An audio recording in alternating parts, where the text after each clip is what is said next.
Hi there, Sanibonani Molweni. Welcome to Fix Channel. For you here, please subscribe before the end of the video if you're returning. Thank you for love and support. I appreciate you. Part 2. Part 2 ke usufaka uMayeni noBaba uMseleku ukuthi ibona abadala ukuthi iphele le friendship.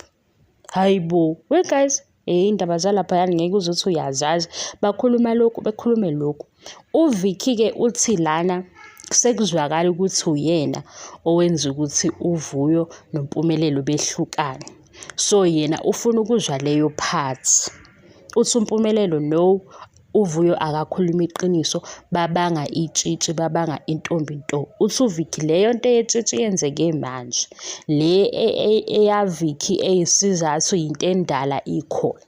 Nali iside la Mpumelelo. uMpumelelo utshelwe abazali ukuthi abamthandi lo mngani kaVuyo because uVuyo ibehavior yakhe isishintshile. Kuthiwe ke uVuyo uthe seba umngani kaVicky waba nebehavior ehlukile.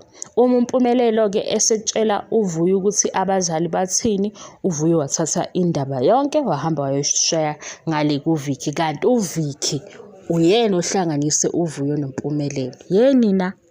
Manje ke uVicky mayesazi ukuthi ke kwenzakalani, uMpumelelo waba ne-option yokuthi akabhlokhe uVicky because abazali bebenga approve i-friendship yaVicky noVuyo ngoba uVuyo uvele washintsha. Shuthi ngokwabazali uVicky uyi-bad influence kuVuyo. Niyakhumbula kukhona wenza ivideo kusiqala le season ethi uVuyo uphethwe Mzumbe, kusaqala season 1, sengikhohliwe kodwa leyo video ngiyayazi ya trend ngoba lo wayethe ngathi uVuyo bamthathele imithetho. Uthi ke uSibindi wanikezwa ama-instructions ukuthi ke uVuyo akaqhele eduze kaVicky ngoba phela uVuyo uzoba umakoti unkosikazi waseMzumbe, kanti lo Vicky abazali abamtholi kahle.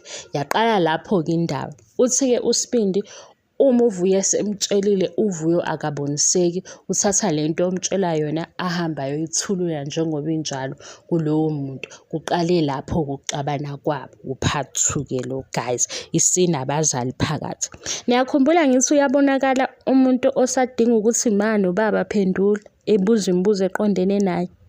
Osambona nje ukuthi usantekenteke, yingane, usadinga ukuthi etshele abazali ukuthi phendula kanje, khuluma kanje. Uthini ke manje? Kubona abazali ukuthi le friendship ayinhle, kodwa laba abangani bahlanganiso yena akaboni futhi ukuthi bekunengozi mayakha le friendship. Ngaphezu kwalokho utshela uVuyo ukuthi uVicky uyicrush yakhe, kodwa uVuyo uyena sethole abantwana naye. Hayi isigaxa after isigaxa. Siyaqhubeka ke. Thank you so much for your love and support. Ngiyabonga, angiqedi. Bye.